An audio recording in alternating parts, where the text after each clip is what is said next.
మేము ముట్టుకోండి, ఎందుకు ముట్టుకోకూడదు, ముట్టుకోవచ్చు కదా అని చెప్పి కొంతమంది అడుగుతూ ఉంటారు.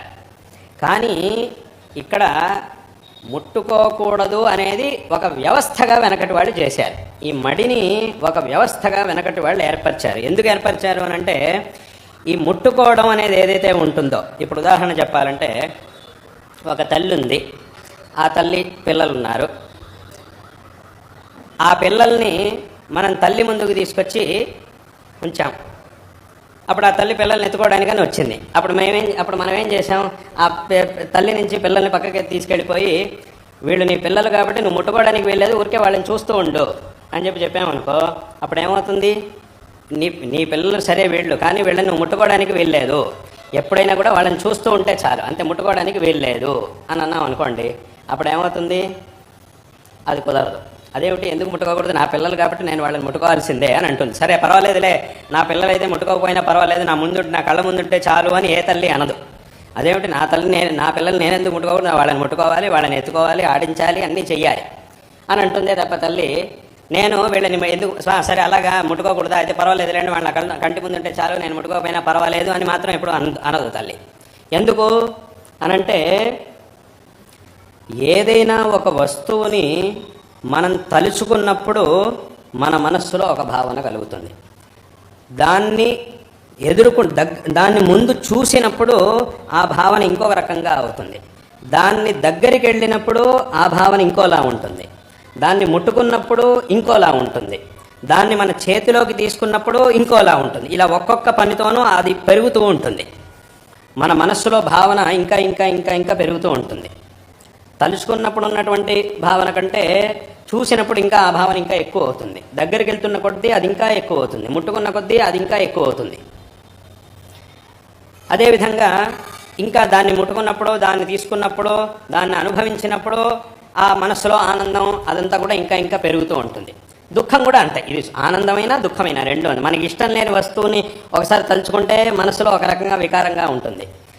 అది మన కంటి ముందు కనపడినప్పుడు, దూరంగా కనపడినా ఒక రకంగా ఉంటుంది. దగ్గరికి వెళ్తే ఇంకోలా ఉంటుంది. ఇంకా దగ్గరికి వెళ్తున్న కొద్దీ ఇంకా ఇంకా మనస్సులో ఒక రకమైనటువంటి ఆ దుఃఖం అనేది ఇంకా పెరుగుతూ ఉంటుంది మనస్సులో. దగ్గరికి వెళ్ళి దాన్ని ముట్టుకోవాల్సి వచ్చింది అన్నప్పుడు ఇంకా భయం ఇంకా ఎక్కువ అవుతుంది మనసులో. భయము, దుఃఖం. అదే ఒక పాము ఉంది, పామును తలుచుకుంటే ఒక రకమైనటువంటి భావన. దాన్ని దూరంగా చూసినప్పుడు అది ఇంకా పెరుగుతుంది. ఇంకా భయము, దుఃఖం ఇంకా పెరుగుతాయి.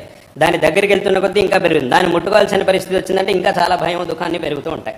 ఇలా ఒక్కొక్క క్రియని చేయడం వల్ల ఆ మనస్సులో సుఖం కానీ దుఃఖం కానీ రెండూ పెరుగుతూ ఉంటాయి. అంటే అక్కడికి ఏతావత ఏమైంది అంటే, దూరంగా ఉన్నప్పుడు చూసినటువంటి దానికంటే దాన్ని ముట్టుకున్నప్పుడు మన మనస్సులో వికారం అనేది పెరుగుతుంది. మనం ఇంకో దాన్ని ముట్టుకున్నా, ఇంకో వ్యక్తి వచ్చి మనల్ని ముట్టుకున్నా కూడా, మనం ఇంకో వ్యక్తిని ముట్టుకున్నప్పుడు మనలోనూ మనస్సులో ఆ వికారం అనేది పెరుగుతుంది.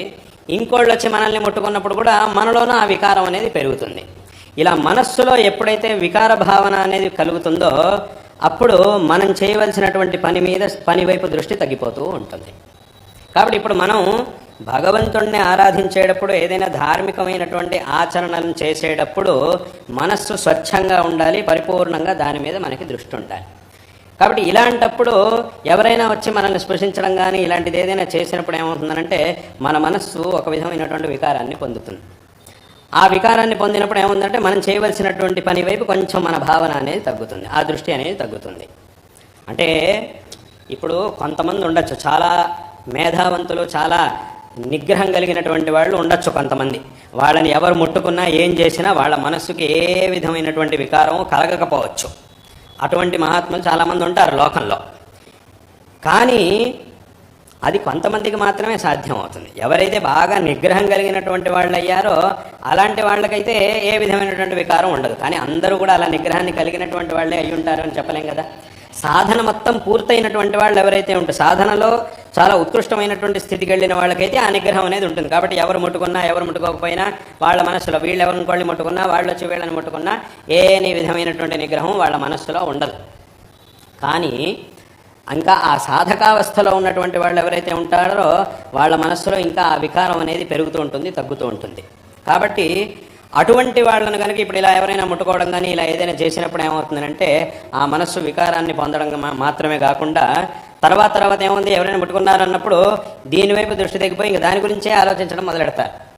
అలా కూడా అవుతుంటుంది, చాలామందికి అలా అవుతూ ఉంటుంది ఆ నిగ్రహం లేనటువంటి వాళ్ళకి. కాబట్టి అప్పుడు ఏమవుతుందంటే వాళ్ళకి దీని మీద దృష్టి తగ్గిపోయేటటువంటి అవకాశం ఉన్నది. అందుకోసం ఏం చేసి